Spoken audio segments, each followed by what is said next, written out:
নমস্কার, কেমন আছেন সবাই? আমি রিক্তা, আমার একটা ছোট্ট ব্লগে আপনাদেরকে স্বাগত জানাই। কাছে দূরে যে যেখান থেকে দেখছেন, আমার বড়দের প্রতি প্রণাম ও ছোটদেরকে অনেক ভালোবাসা জানালাম।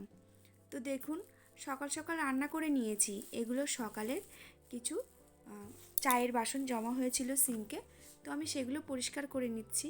কি বলুন তো, বেশি বাসন হলে না নিজেরই ভয় লাগে, ওই জন্য অল্প অল্প বাসন থাকতেই আমি পরিষ্কার করে নিই বা ধুয়ে নিই। তো যাই হোক, আমি বাসনগুলো ধুয়ে নিচ্ছি। আর এদিকে কিন্তু আমার দুপুরে রান্না হয়ে গিয়েছে। যেহেতু এখন হাজব্যান্ড বাড়ির থেকে যাওয়া আসা করে, ওই জন্য সকাল সকাল রান্না হয়ে যায়।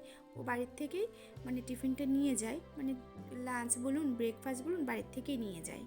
এই জন্য আমার যথারীতি সকাল সকাল রান্নাটা হয়ে যায়। তো এইগুলো বাসন ধুয়ে টুয়ে, আমার ছেলের শরীরটা ভালো না, ওর আবার একটু মুখে অরুচি, তা ও খাবে হচ্ছে চিকেন পাকোড়া। তো চলুন, আমি আজ চিকেন পাকোড়াটা আপনাদের সাথে শেয়ার করব। রেসিপিটা খুব সহজ এবং আমি আমার মতো করে বানিয়েছি। মেয়ে স্কুলে গেছে, ছেলে বাড়িতে আছে। তো দেখুন, আমি চিকেনগুলো প্রথমে ভালো করে পরিষ্কার করে ধুয়ে নিয়েছি। আর ওখানে ম্যারিনেট করব বলে টমেটো আর রসুনটা পেস্ট করে নিয়েছি। আর এখানে পেঁয়াজ আর কাঁচা লঙ্কা কেটে নিয়েছি। আর একটা টিপস দেখুন, আমি এখানে জল গরম করতে বসিয়েছি। যেহেতু আমার এখানে গিজার নেই, তো ওরা স্নান করে এই গরম জলেই। তো কি করেছি, প্রথমে বড় হাঁড়িটা করে জল দিয়েছি, উপরে আর একটা বাসনে করে জল দিয়েছি। তাহলে জলের পরিমাণটা বেশি হয়ে যাবে, আমার ছেলের জন্য মেয়ের জন্য দুজনেরই হয়ে যাবে এই জন্য। তারপরে দেখুন, এই চিকেনের ভিতরে আমি টুকরো করা পেঁয়াজগুলো এবং কাঁচা লঙ্কাগুলো দিয়ে দিয়েছি। তারপরে ওই যে টমেটো কেচাপ আমার কাছে ছিল না, আর থাকলেও আমি দিতাম না, কেন কি কেচাপ খাওয়ার থেকে না এই টমেটো পেস্ট করে দেওয়া অনেক ভালো। তাই টমেটোগুলো আমি আর রসুনটা পেস্ট করে নিয়েই দিয়েছি। আর এর ভিতরে এবার ধনের গুঁড়ো, জিরের গুঁড়ো দিয়েছি, স্বাদ মতো লবণ দিয়েছি, আর এটা কর্নফ্লাওয়ার দিয়ে নিলাম। আর দিয়েছি কিছুটা পরিমাণে বেসন। আর এর ভিতরে আমি একটু মুচমুচে করার জন্য, চলুন আমি আস্তে আস্তে সবই শেয়ার করব কি কি দিয়েছি না দিয়েছি। তো এর ভিতরে মুচমুচে করার জন্য, যেহেতু ছেলেটার মুখটা ভালো না, আমি এই যে ভালো করে প্রথমে মেখে নিয়েছি ওইগুলো দিয়ে। তারপরে আমি এখানে চালের গুঁড়ো অ্যাড করেছি, গোলমরিচ অ্যাড করেছি, আর করেছি হলুদ গুঁড়ো, আর একটুখানি সামান্য পরিমাণে গরম মশলার গুঁড়ো, যাতে না ফ্লেভারটা সুন্দর আসে। যেহেতু ওর মুখে রুচি নেই, চেষ্টা করছি যাতে ও ঠিকঠাক করে খেতে পারে আর কি। তো ম্যারিনেট করে আমি এখানে আধা ঘন্টা 1 ঘন্টার মতো রেখে দিচ্ছি।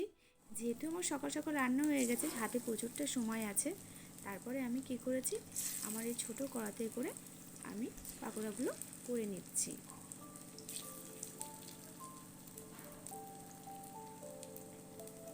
আমার এই কড়াটা না ছোট্ট হতে পারে, লোহার কড়া, এইটাতে ভাজাভুজি করতে যে কী শান্তি আপনাদেরকে কি বলবো। তেলও বেশি টানে না, আর খুব তাড়াতাড়ি হয়েও যায়। আমি এটা শ্বশুরবাড়ির থেকে নিয়ে এসেছিলাম, এটা আমার শাশুড়ি মা আমাকে দিয়েছে। এতটা পছন্দের করা আপনাদের সাথে কি বলবো। তো যাই হোক, এটা একটু মনে করলাম শেয়ার করি, তো এই জন্য বলা আর কি। তো দেখুন, পাকোড়াগুলো একে একে ভেজে নিচ্ছে। আসলে কি বলুন না, আমি এক হাতে ক্যামেরা ধরেছি আর এক হাতে ভাজছি, একটু আমার হাতটা হয়তো কেঁপে গেছে। তো যাই হোক, এখানে কিছুটা মাখানো আছে আর ওইখানে কিছুটা ভাজতে দিয়েছি। তো দেখুন, এই যে হয়ে গেছে, পিঠটা উল্টে এই যে আমি কিছুটা উঠিয়ে নিয়েছি পাকোড়াগুলো। তারপর ছেলেকে খেতেও দিয়েছি, যেহেতু ওর মুখে রুচি নেমেছে, তুই একটু একটু করে খেতে থাক, আমি এদিকে একটু একটু করে ভাজতে থাকি। তারপর যথারীতি সন্ধ্যাবেলা আর একটু চিকেনের ছিল, তো সেটা সন্ধ্যাবেলা মেয়েকে ব্রোকলি দিয়ে, ব্রোকলিগুলো হালকা সিদ্ধ করে নিই, ওর ভিতরে গোলমরিচের গুঁড়ো আর লবণ দিয়ে, আর এই যে চিকেন পাকোড়াগুলো কিছুটা পরিমাণে ব্যাটার আমার কাছে ছিল, সেটা আবার দিয়েছি। খুব সুন্দর লাগে খেতে এবং খুবই হেলদি, বাচ্চাদেরও দিতে পারেন, বা আপনারাও সকালে অনেক সময় হয়তো পাকোড়াটা নেবেন না, কিন্তু এরকম ব্রোকলি, যারা ওয়েট লস করতে চাচ্ছেন তারা কিন্তু আরামসে খেতে পারেন, প্রচুর ভিটামিন থাকে। তো ভিডিওটা আর বেশি বড় করলাম না, টাটা।